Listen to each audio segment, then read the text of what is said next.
Viewers. तो Hindu vocabulary से कुछ इंपॉर्टेंट वोकेबलरी का एक और सेशन जिसमें कुछ इंपॉर्टेंट वर्ड होंगे, उनको हम एक्सप्लेन करेंगे, उसके सिनोनिम्स और उसके एंटोनिम्स, कुछ फ्रेजल वर्ब और कुछ इडियम्स मैं इस वीडियो में कवर अप करूँगा जो एग्ज़ाम पॉइंट ऑफ व्यू से इंपॉर्टेंट बन जाते हैं। तो चलिए स्टार्ट करते हैं। अपना पहला वर्ड है हमारा टाउटेड। टाउटेड का मतलब होता है to try to persuade people that somebody something is important or valuable by praising them it।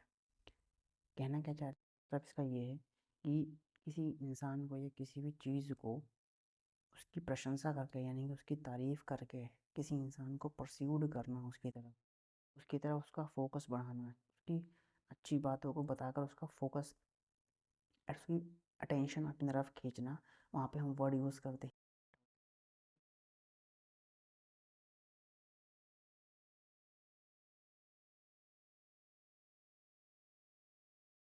ये एक एक्शन को इंडिकेट कर रहा है, वर्ब इसका पार्ट ऑफ स्पीच हो जाएगा।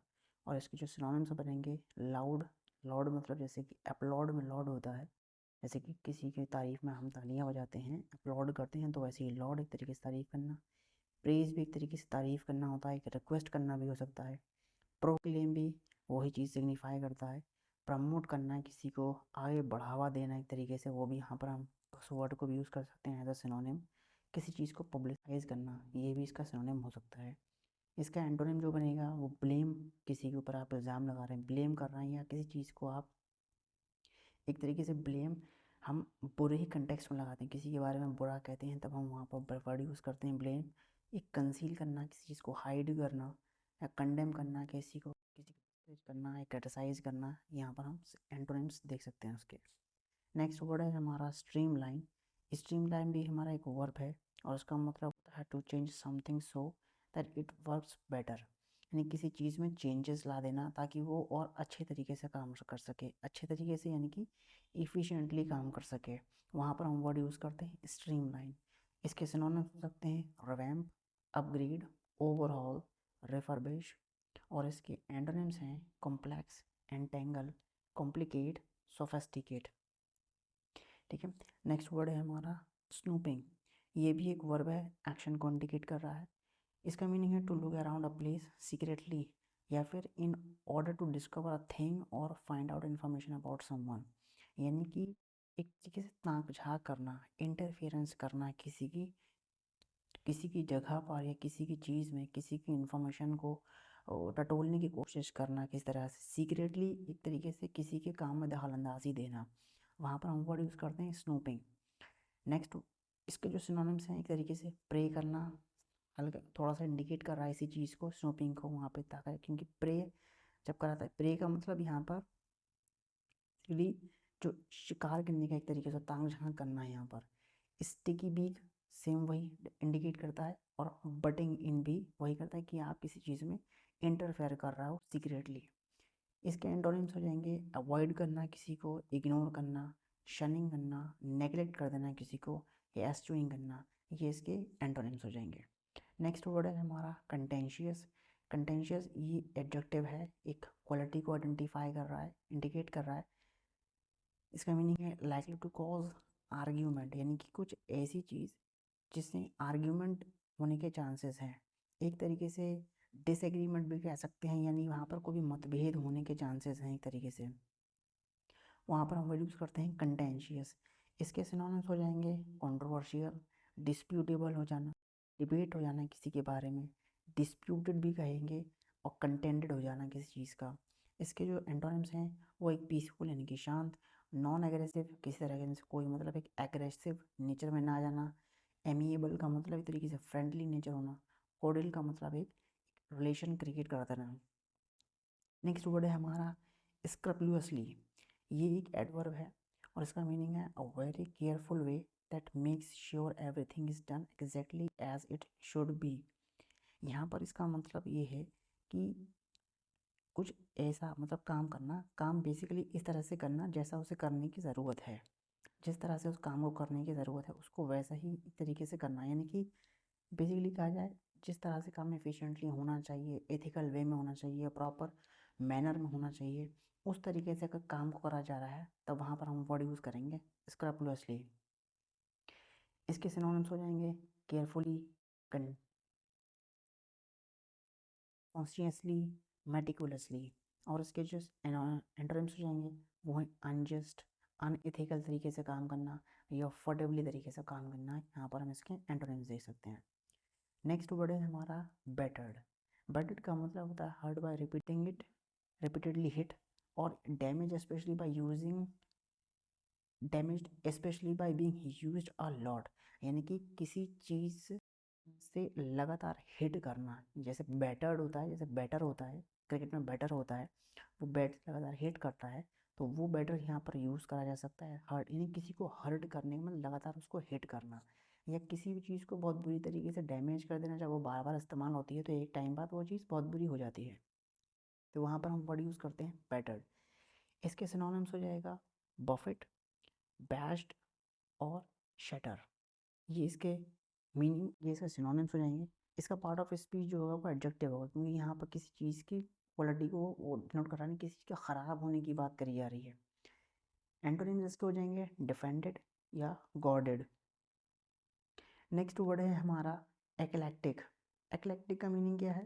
एक्लेक्टिक का मतलब है ड्राइविंग आइडियाज, स्टाइल और taste from a broad and diverse range of sources. यानी कि एक जैसा ना लेना, मतलब जगह जगह से जो है वो हर तरीके से आइडिया को निकालना, हर तरह से एक स्टाइल को, डिफरेंट स्टाइल्स को जो है वो स्टाइल को अडेप्ट के साथ अपने आप को अडेप्ट कर लेना, या डिफरेंट टेस्ट के साथ अपने आप को अडेप्ट कर लेना। ठीक है, अलग अलग सोर्सेज से एक तरीके से ही काम ना करना, यानी अलग अलग तरीके से, डाइवर्स तरीके से जो है वो आप काम कर रहे हैं, तो वहाँ पर हम वर्ड यूज़ करते हैं एक्लेक्टिक। इसके जो सिनोनिम्स होंगे वाइड रेंजिंग, यानी कि एक बड़े रेंज में, यानी कई सारी वैरायटीज़ हैं किसी चीज़ में, कॉम्प्रिहेंसिव तरीके से है, वेरीड है, डाइवर्स है। ये इसके सिनोनिम्स हो जाएंगे कुछ। इसके कुछ एंटोनिम्स हो जाएंगे होमोजीनस, सेम या यूनिफॉर्म तरीके से किसी को काम करना, यानी एक ही तरीके से काम करना, उसमें किसी तरह से कोई चेंज ना लाना, ये इसका अपोजिट बन जाएगा। नेक्स्ट वर्ड है हमारा निम्बल। निम्बल का मतलब होता है able to think, react and adapt quickly. इसका पार्ट ऑफ स्पीच है एडजेक्टिव। इसका मतलब है किसी भी चीज़ के प्रति आपका एक तुरंत रिएक्शन आपको देखने को मिले, एक quick reaction, fast and Swift reaction देखने को मिले। किसी तरीके से हम बहुत स्विफ्टली जो है वो थिंक कर रहे हैं किसी चीज़ का, हम बहुत तुरंत एक तरीके से उसमें आइडियाज़ और उसको रिएक्ट कर रहे हैं उस चीज़ पर, वहाँ पर हम वर्ड यूज़ करते हैं निम्बल। इसके सिनोनिम्स हैं अडेप्ट करना, एड्रॉइड, एजाइल। और इसके जो एंटोनिम्स हो जाएंगे वो हो जाएगा imprudent, imprudent and doltish. Next word हम देखेंगे इंक्लीमेंट। इंक्लीमेंट का मतलब होता है अनप्लीजेंट, मतलब एक तरीके से जो हमारे फेवर में ना हो, जो हमारे अकॉर्डिंग ना हो, अनप्लीजेंट, जो हमें पसंद ना आए। इसका सिनोनिम्स हो जाएगा सीवियर या हार्श, एक तरीके से सीवियर कठोर, हार्श सख्त। और जो इसका एंटोनिम हो जाएंगे वो क्लेमेंट हो जाएंगे और फेयर हो जाएगा, एक तरीके से जो हमारे लिए अच्छा है वो हमारे लिए फेयर हो जाएगा। कुछ फ्रेजल वर्ब हैं उनको देख लेते हैं। फ्रेजल वर्ब हमारा पहला है इन टेंडम विद। इसका मतलब है कोई एक चीज़, if one thing is happen, यानी कोई एक चीज़ अगर हो रही है, इज इन डन और इन टेंडम में हो रही है विद अनदर थिंग, दूसरे के साथ ही हो रही है, the thing the two things happens at same time.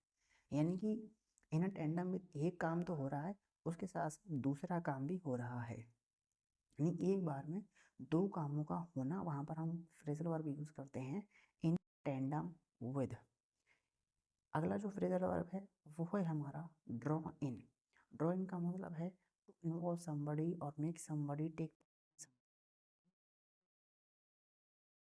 हो जाना किसी काम में, या किसी को अपने काम में इन्वॉल्व कर लेना, उसको अपने काम का एक हिस्सा बना लेना, वहाँ पर हम कहेंगे फ्रेजल वर्ब यूज़ करेंगे ड्रॉ इन। नेक्स्ट वर्ड है डेल्व इनटू। इसका मतलब है to try hard to find out more information about something, यानी कोशिश करना उस इंफॉर्मेशन के बारे में और ज़्यादा जानकारी लेने में, कोशिश करना पूरे तरीके से इंफॉर्मेशन को जो है वो ज़्यादा से ज़्यादा गैदर करने में जो कोशिश करी जाती है, वहाँ पर हम कहते हैं फ्रेजल वर्ब यूज़ करा जाएगा डेल्व इनटू। नेक्स्ट वर्ड है नेक्स्ट फ्रेजल वर्ब है फ्लैशिंग आउट, यानी कि एडिंग मोर डिटेल्स और इंफॉर्मेशन टू समथिंग, यानी कि किसी चीज़ में और इंफॉर्मेशन को ऐड ऑन कर देना, ज़्यादा से ज़्यादा डिटेल्स और ज़्यादा से ज़्यादा इंफॉर्मेशन को ऐड कर देना। वहाँ पर हम फ्रेजल वर्ब यूज़ करेंगे फ्लैशिंग आउट। ये 3 इडियम्स हैं, इनको देख लेते हैं। पहला है टेक अ बीटिंग, इसका मीनिंग है सफ़र डैमेज और हर्ट। एक तरीके से बीटिंग यहाँ पर एक तरीके से आइडेंटिफाई इंडिकेट कर रहा है, बीटिंग मतलब एक तरीके से मार, और मार जब होगी तो हर्ट होगा, थोड़ा सा डैमेज होगा, तो वहाँ पर हम इडियम यूज़ कर रहे हैं सफ़र डैमेज और हर्ट, यानी यहाँ पर कोई नुकसान हो रहा है या किसी तरीके की आपको चोट पहुँच रही है।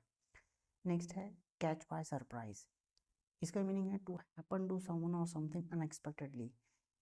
कैच अ सरप्राइज का मतलब सरप्राइज से आ रहा है एकदम अचानक से किसी भी चीज़ का हो जाना, किसी के साथ कोई भी चीज़ अचानक से घट जाना, एक तरीके से सरप्राइज हो जाए, वो चौंक जाए, तो वहाँ पर हम इडियम यूज़ करते हैं कैच बाय सरप्राइज। और आखिरी हमारा जो इडियम है play to the gallery, play to the gallery, जिसका मतलब है to behave in a way intended to make people admire or support you. Play to the gallery थोड़ा सा एक ये सिग्निफाई कर रहा है किसी को एडमायर करने के लिए, यानी कि इस तरीके से अपने आप को इंटेंड करके दिखाना, दिखाना लोगों को, इस तरह से प्रटेंड करना, बिहेव करना कि लोग आपको सपोर्ट करने लगें, आपकी प्रशंसा, आपको एडमायर करने लगें, तो वो प्ले टू द गैलरी यहाँ पर हम इडियम यूज़ करेंगे। तो ये कुछ इंपॉर्टेंट वोकेबलरी, फ्रेजल वर्ब और इडियम्स थे। उम्मीद करता हूँ आपको ये वीडियो काफ़ी हेल्पफुल रहा होगा, लगा होगा। इसी के साथ इस वीडियो को एंड करते हैं। Thank you and have a nice day.